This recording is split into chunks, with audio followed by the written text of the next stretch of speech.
ना था कि कैसे फर्स्ट डेरिवेटिव और सेकंड डेरिवेटिव को यूज करते हुए आप लोग किसी भी फंक्शन का जो जनरल ग्राफ है वो कंस्ट्रक्ट कर सकते हैं।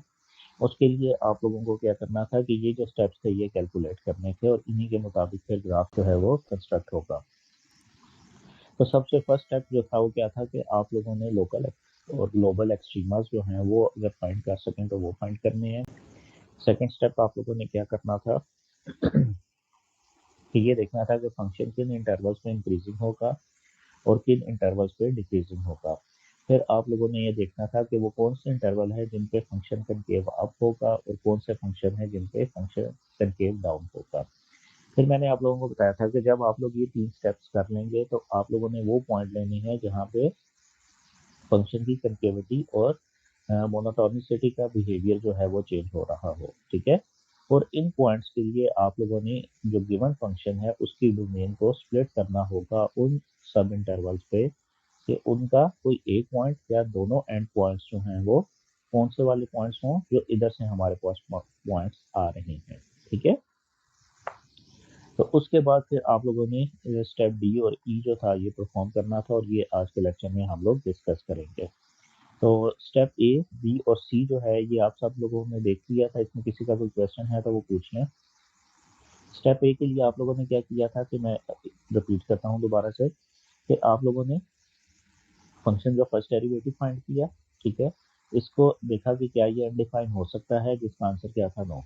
फिर आप लोगों ने देखा कि वो कौन से पॉइंट हैं जिसके लिए फर्स्ट डेरिवेटिव 0 होगा, तो वो पॉइंट हमारे पास आए 0 और 3।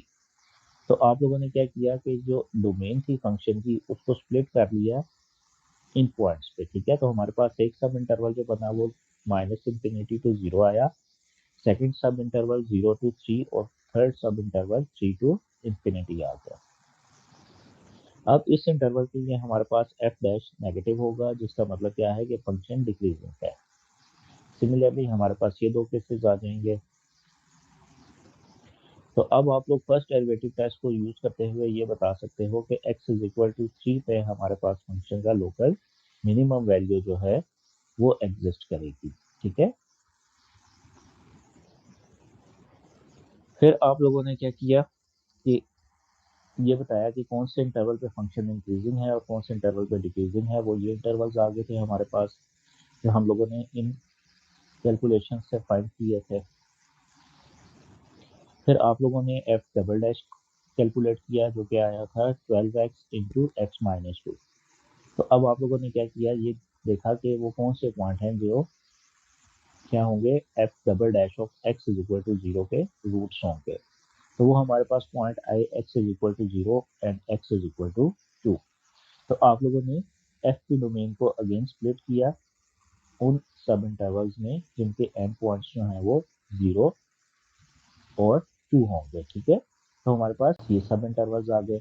अब फर्स्ट इंटरवल के लिए यानी कि -∞ to 0 के लिए हमारे पास क्या था कि एफ डबल डैश जो है ये हमारे पास पॉजिटिव आ रहा था, जिसका मतलब क्या है कि फंक्शन जो है वो कनकेव अप होगा। इसी तरह 0 to 2 इंटरवल के लिए एफ डबल डैश नेगेटिव था, जिसका मतलब क्या है कि फंक्शन कनकेव डाउन होगा इस सब इंटरवल पे। और फिर 2 to इंफिनिटी पे हमारे पास एफ डबल डैश पॉजिटिव आ रहा था, जिसका मतलब क्या है कि फंक्शन कनकेव अप होगा, ठीक है।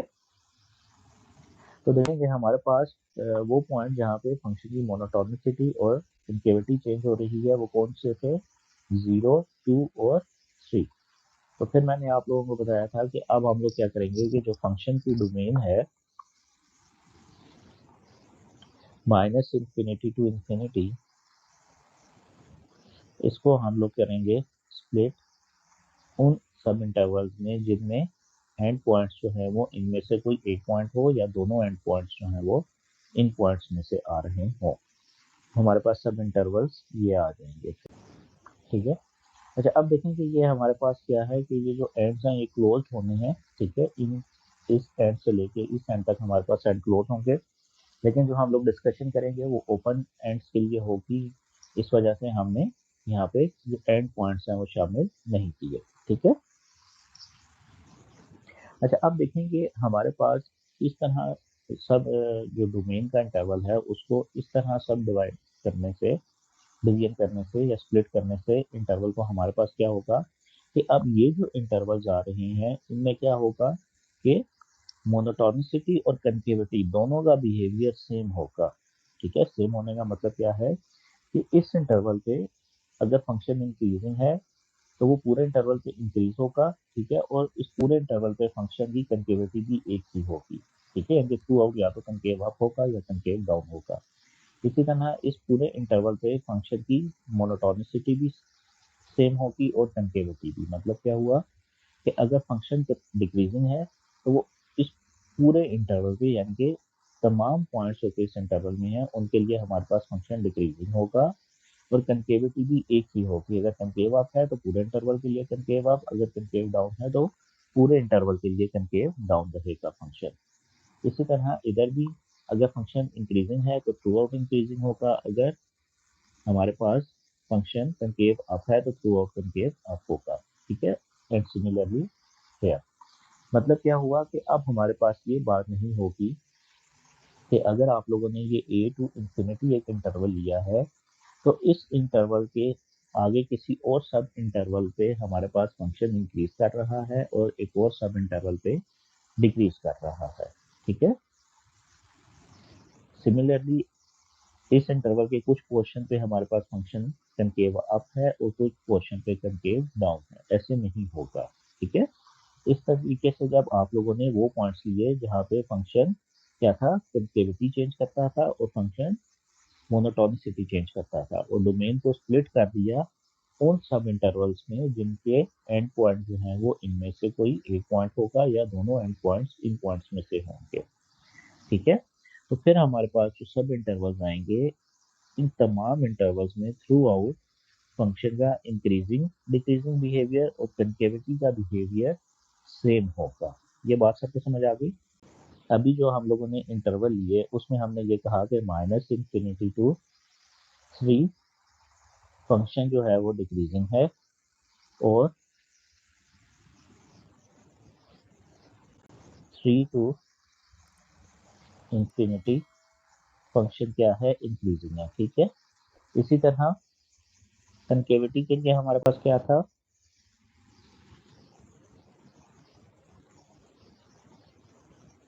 Minus infinity to 0 concave up, 0 to 2 concave down और 2 टू इंफिनिटी कनकेव अप। ठीक है, जो हम लोगों ने लास्ट एग्जाम्पल में डिस्कशन की है उसके मुताबिक ये चीज़ें हमारे पास आ रही हैं। अगर आप लोग ये कहते हैं कि आप लोगों ने डोमेन को स्प्लिट किया उन सब इंटरवल्स में जिनके एंड पॉइंट्स जो हैं वो सिर्फ क्या होंगे, वो पॉइंट होंगे जहाँ पे हमारे पास फंक्शन का इंक्रीजिंग डिक्रीजिंग बिहेवियर चेंज होता है। ठीक है, तो हमारे पास इंटरवल्स क्या आ जाएंगे, ये दो इंटरवल्स बनेंगे। अब देखें कि इस पूरे इंटरवल पे फंक्शन क्या है, डिक्रीजिंग है। ठीक है, तो फंक्शन डिक्रीजिंग है। ठीक है, यानी कि मोनोटोनिक सिटी का जो बिहेवियर है वो चेंज नहीं हो रहा। इधर थ्रू आउट फंक्शन जो है वो इंक्रीजिंग है। मतलब क्या हुआ कि इंक्रीजिंग डिक्रीजिंग बिहेवियर भी चेंज नहीं हो रहा। अच्छा, अब कन्टिन्यूटी की तरफ आ जाए तो देखें कि इस इंटरवल के आगे दो केसेस बनेंगे।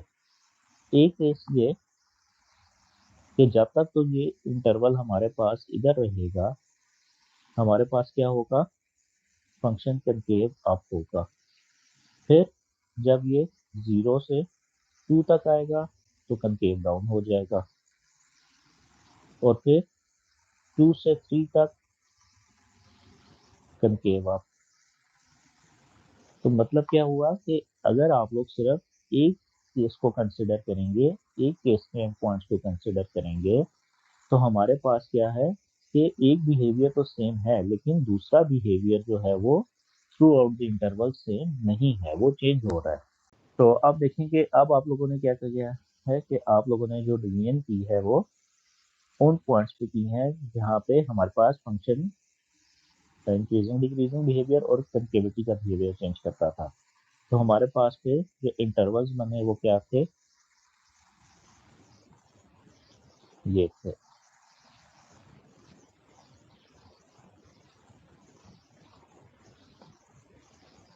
मैं इसको इधर में दोबारा से लिखता हूँ ताकि जगह थोड़ी हमारे पास ज़्यादा चाहिए हमें। 0 to 2, फिर 2 to 3 इंटरवल बनेगा और फिर 3 to इंफिनिटी इंटरवल बनेगा। ठीक है, देखें यही इंटरवल्स आ जाएंगे ना हमारे पास, 4 इंटरवल्स। ठीक है, अब आप लोग मुझे बताएं कि इस इंटरवल पे फंक्शन इंक्रीज कर रहा है कि डिक्रीज कर रहा है। ये अब आप लोगों को सारी कैलकुलेशन इधर शो हो रही है। 0 टू इन्फिनिटी फंक्शन इंक्रीज करेगा कि डिक्रीज करेगा? Minus infinity to zero, minus infinity to zero function. लेकिन यहाँ पे पेंसिल मूव कर रही है, इधर से आप लोग क्या बता सकते हैं? वेरी गुड, डिक्रीज करेगा। अब कनकेव अप होगा कि कनकेव डाउन होगा? यहाँ पे आप लोगों ने कनकेविटी फाइंड की, उधर से आप लोगों को ये पता चलेगा कि फंक्शन जो है वो कनकेव अप है। ठीक है, ये बात भी समझ आ गई सबको? अब आप लोग आ जाएं 0 to 2, तो 0 to 2 इस इंटरवल में ही होगा। सब इंटरवल 0 to 2 जो है वो इस इंटरवल में एग्जिस्ट करता है ना। तो 0 to 2 फंक्शन इंक्रीज करेगा कि डिक्रीज करेगा? इस इंटरवल में एग्जिस्ट करता है, और इस इंटरवल के लिए फंक्शन का बिहेवियर क्या था? डिक्रीजिंग। तो फंक्शन डिक्रीजिंग आ गया। डाउनवर्ड एरो का मतलब क्या है? कि फंक्शन डिक्रीज कर रहा है। अपवर्ड एरो का मतलब क्या है? कि फंक्शन इंक्रीज कर रहा है। ठीक है, अब 2 to 3 अगेन किस इंटरवल में होता है? 2 to 3 इस इंटरवल में आएगा कि सेकंड इंटरवल में? आप लोग बताएं मुझे। फर्स्ट में आएगा। फर्स्ट में आएगा, वेरी गुड। तो फंक्शन अगेन डिक्रीजिंग। तो कनकेविटी की तरफ आ जाएं, तो 0 to 2 कनकेविटी क्या थी? Concave down. तो ये कनकेव डाउन हो गया। अब 2 to 3 कनकेविटी हमारे पास क्या होगी? कनकेविटी के लिए ये वाला इंटरवल लेंगे आप लोग, तो क्या आएगा? Concave up. ठीक है, सब स्टूडेंट्स को ये बात समझ आ गई कि ये कनकेव अप होगा। देखें कि अब है हमारे पास 3 to इंफिनिटी, तो 3 to इंफिनिटी हमारे पास फंक्शन इंक्रीजिंग होगा, और कनकेविटी क्या होगी इसकी? इस केस में आएगी। ठीक है, देखें 3 to इंफिनिटी इंटरवल जो है वो सब इंटरवल होगा किसका? 2 to इंफिनिटी का। ठीक है, तो इस वजह से हमारे पास इधर फंक्शन कनकेव अप होगा। ठीक है, इधर तक बात सबको समझ आ गई है? चले अब कनकेविटी पूछ रहे थे आप, तो देखें कनकेविटी के लिए हम लोगों ने ये देखा था कि अगर एफ डबल डैश जो है वो क्या आ जाए? किसी इंटरवल पे ग्रेटर देन 0 हो, तो इसका मतलब क्या होगा? कि फंक्शन कनकेव अप है। ठीक है, और अगर किसी इंटरवल के तमाम पॉइंट्स पे एफ डबल डैश क्या हो? लेस देन 0 हो। ठीक है, यानी कि F double dash of x is less than 0 for all X belongs to I, तो फिर आप लोग क्या कहेंगे? कि फंक्शन जो है वो कनकेव डाउन है। कनकेव अप होने का मतलब क्या है? कि आप लोगों के पास जो लाइन है वो कर्व से अबव एग्जिस्ट कर रही होगी उस इंटरवल पे, सेकेंड लाइन। ठीक है, और इसी तरह अगर फंक्शन कनकेव डाउन है तो आप लोग इंटरवल के दोनों एंड पॉइंट्स को एक स्ट्रेट लाइन से ज्वाइन करें। ठीक है, तो जो लाइन होगी वो, सेकेंड लाइन जो होगी वो कर्व से नीचे एग्जिस्ट कर रही होगी। तो ये कनकेविटी कैसे कैलकुलेट होगी, ये बात समझ आ गई? अब देखें कि अब आप लोगों ने क्या करना है कि कर्व्स की शेप बनानी है। ठीक है, इस तरह के वो इन दोनों कंडीशंस को सेटिस्फाई करे। ठीक है, आप लोगों ने ऐसी शेप बनानी है जो इन दोनों कंडीशंस को सेटिस्फाई करे। मतलब क्या हुआ कि देखें कि फंक्शन जो है वो डिक्रीज कर रहा है। डिक्रीज करने का मतलब ये है कि अगर आप लोग शेप इस पॉइंट से बनाना शुरू करेंगे तो आप लोगों के पास शेप इधर आके खत्म होगी। इधर इंक्रीजिंग है तो मतलब क्या है? कि अगर आप इधर इस पॉइंट से कर्व बनाना शुरू करेंगे और फंक्शन इंक्रीजिंग है तो वो इससे ऊपर के किसी पॉइंट पे जाके एंड होगा। ठीक है, ये बात समझ आ गई? अगर फंक्शन डिक्रीजिंग है तो अगर आप लोग इस पॉइंट से उसका कर्व ड्रॉ करना शुरू करें तो कर्व इधर कहीं आके यानी कि वो उस पॉइंट पे खत्म होगा जो इस पॉइंट से नीचे है। क्यों? क्योंकि फंक्शन डिक्रीज कर रहा है। अगर फंक्शन इंक्रीज कर रहा है और आप लोग इस पॉइंट से शुरू करें तो इससे अबव पॉइंट पे जाके फंक्शन का ग्राफ जो है वो कंप्लीट होगा। अच्छा, अब देखें कि हमने ऐसा कर्व बनाना है जो डिक्रीज करे और कनकेव अप भी हो। ठीक है, तो मैं आप लोगों को कुछ शेप्स बताता हूँ, आप लोग मुझे बताएं कि इनमें से कौन सी ट्रू है। एक शेप हमारे पास ये है, ठीक है, एक शेप हमारे पास ये आ सकती है, एक शेप हमारे पास ये हो सकती है, और एक शेप हमारे पास ये हो सकती है। ठीक है, अच्छा, इसमें हम लोग एरो भी साथ दे देते हैं ताकि ये आप लोगों को थोड़ा सा क्लियर हो के कैसे कंस्ट्रक्शन हुई है।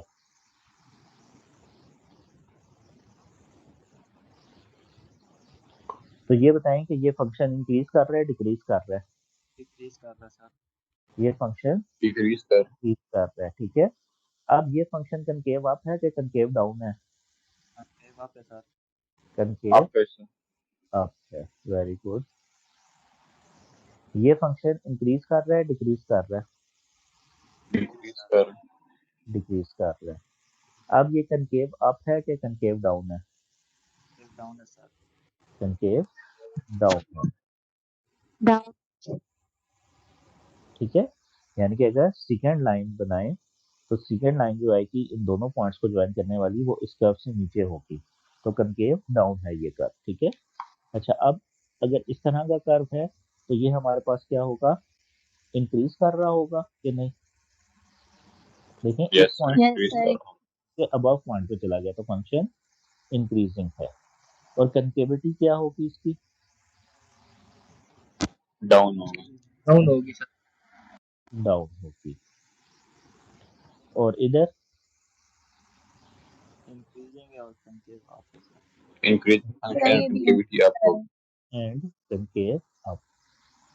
हाँ। तो अब आप लोग ये दोनों जो हैं इनको कंबाइन करके बता सकते हैं। ठीक है, फंक्शन डिक्रीज कर रहा है और कनकेव अप है तो मतलब क्या हुआ कि हमारे पास इस तरह की शेप आ जाएगी। अच्छा, अब क्या है, फंक्शन डिक्रीज कर रहा है और कनकेव डाउन है तो हमारे पास ये वाली शेप बनेगी। इधर क्या है, decreasing and concave up, again ये शेप। और इधर क्या है, इंक्रीजिंग एंड कनकेव अप, तो अब ये शेप बनेगी। ठीक है, ये तीनों फोर शेप जो हैं ये आप सबको समझ आ गई? Yes sir. अच्छा, अब आप लोगों ने क्या करना है कि इन शेप्स को कंबाइन करते हैं। ठीक है, तो देखेंगे सबसे पहले हमारे पास क्या था कि मैं इसका साइज थोड़ा छोटा करता हूँ ताकि ये आप लोगों को समझ आ जाए। अच्छा, अब देखें कि minus infinity to zero function decrease कर रहा है। ठीक है, अच्छा, फिर 0 to 2 फंक्शन ने डिक्रीज किया और कनकेव डाउन हो गया, तो इससे आगे हमारे पास इस तरह शेप आ जाएगी। फिर 2 to 3 फंक्शन जो है वो डिक्रीज कर रहा है और कनकेव अप हो गया है तो ये शेप बन जाएगी। और फिर 3 to इंफिनिटी फंक्शन इंक्रीज कर रहा है और कनकेव अप है तो ये आ जाएगा। तो ये वाला पॉइंट किस पॉइंट के कॉरेस्पॉन्डिंग होगा, x इज इक्वल टू 0 के। ये वाला पॉइंट किस पॉइंट के कॉरेस्पॉन्डिंग होगा, x इज इक्वल टू 2 के। ये किसके कॉरेस्पॉन्डिंग होगा, x इज इक्वल टू 3 के। तो आप लोगों के पास जो जनरल शेप होगी ग्राफ की वो इस तरह की होगी।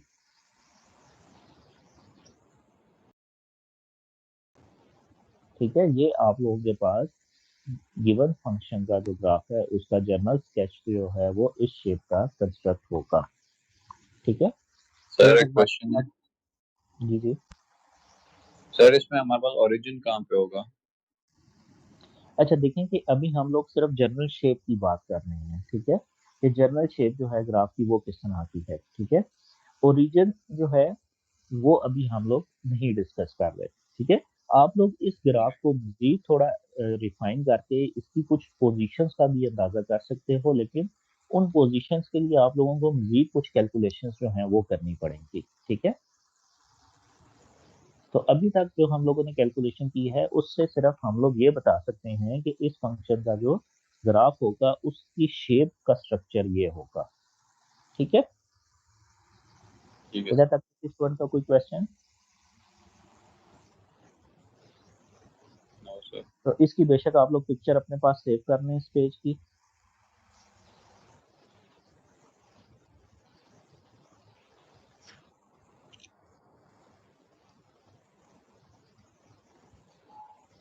सब स्टूडेंट ने पिक्चर सेव कर ली है? यस सर, कर लिया।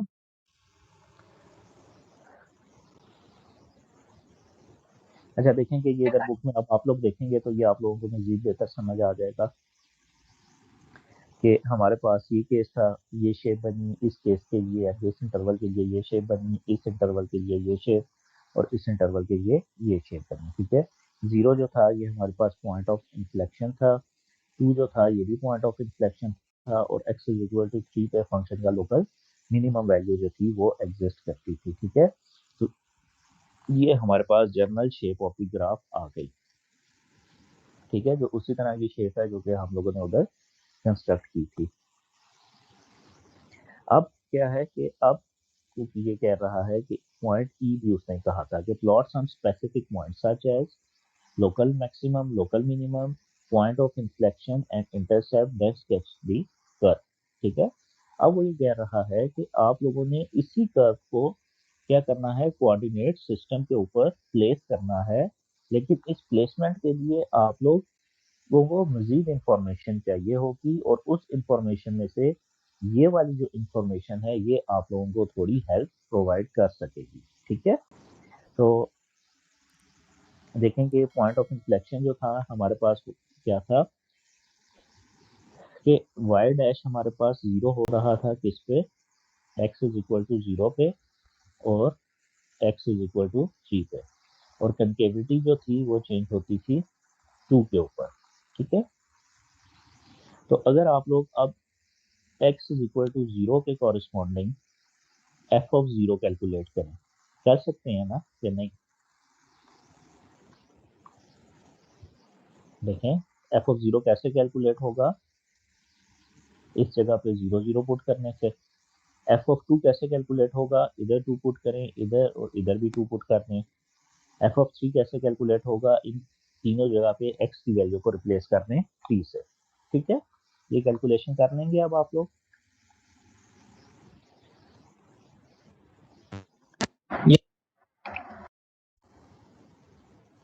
तो f ऑफ 0 आ जाएगा 10, तो मतलब क्या हुआ कि हमारे पास 0 और 10 आ रहा है। तो अब कोऑर्डिनेट सिस्टम में आप लोग पॉइंट्स लेके ये देख सकते हैं कि 10 को आप लोगों ने कौन सी पोजीशन एलोकेट की है, 10 इधर आ गया, ठीक है। फिर x इज इक्वल टू 2 के लिए भी आप लोग वैल्यू फाइंड कर सकते हैं, और वो क्या आएगी -6। तो अब आप लोगों को पता चलेगा कि ये जो पॉइंट है ये कर्व तो बेंडिंग तो थी, लेकिन ये क्या है कि एक्स एक्सिस को भी क्रॉस कर रही है साथ, ठीक है। मतलब क्या हुआ कि ये सारा curve above x axis exist नहीं करता, बल्कि ये एक्स एक्सिस से डाउनवर्ड भी जाता है। और ये आप लोगों को कैसे पता चला, x इज इक्वल टू 2 और f ऑफ 2 की वैल्यू कैलकुलेट करने से, जो क्या आई हमारे पास 2 और -6। इसी तरह x इज इक्वल टू 3 के लिए जब आप लोग f ऑफ 3 कैलकुलेट करेंगे तो उसका आंसर क्या आएगा, 17 -17, ठीक है। तो अब आप लोगों को ये पता चला कि ये -17 से नीचे जो कर्व है वो मजीद डाउन नहीं जाएगा, ठीक है। 3 -17 पे जो है इससे कर्व डाउन नहीं जाएगा, उसकी वजह क्या है, क्योंकि हमारे पास ये लोकल मिनिमम वैल्यू थी, और ये एब्सोल्यूट मिनिमम भी थी इस केस में। और इसके बाद जो है फंक्शन ने वो अपवर्ड मूव करना शुरू कर देना है, ठीक है। तो देखें कि इन पॉइंट्स को यूज करते हुए अब आप लोगों ने क्या किया कि जो जनरल शेप थी, ठीक है, जनरल शेप क्या थी, ये जनरल शेप थी, ठीक है। ये जनरल शेप इस स्टेप से पहले आप लोगों को पता थी, ये सारी शेप फर्स्ट कोऑर्डिनेट में भी एग्जिस्ट कर सकती है, ये सारी शेप सेकंड कोऑर्डिनेट में भी एग्जिस्ट कर सकती है, ये थर्ड में भी आ सकती है, फोर्थ में भी, ये इंटरसेक्ट भी कर सकती है। अब इनकी पोजीशंस कहाँ पे होंगी? पोजीशन के लिए आप लोगों को मजीद कैलकुलेशन करनी पड़ेगी, जिसमें से जब हम लोगों ने ये कैलकुलेशन की तो हमें ये पता चला कि हमारे पास ये कर्व जो है वो इस तरह इन पॉइंट्स में एग्जिस्ट करेगा।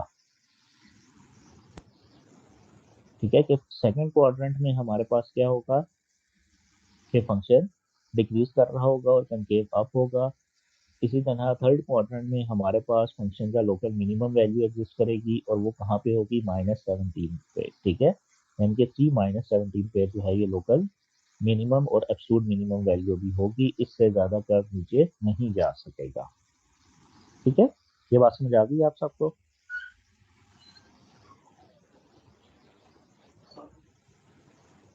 Yes sir. तो ये क्वेश्चन अब आप लोग इससे अगेन अपनी प्रैक्टिस के लिए करिएगा। और इसके बाद ये जो एग्जाम्पल 7 है, ठीक है, ये भी मैं एक्सरसाइज के लिए आप लोगों को दे रहा हूँ, इसको भी आप लोगों ने सॉल्व करना है। ठीक है, और इसका जनरल ग्राफ जो है वो स्केच करने की कोशिश करनी है। ठीक है, तो ये स्लाइड नंबर 14 और 15, ठीक है, 14 से ऑनवर्ड जो है ये आप लोगों ने जो है वो नेक्स्ट क्लास में रीड करके आना है ताकि हम लोग इसको डिस्कस कर सकें।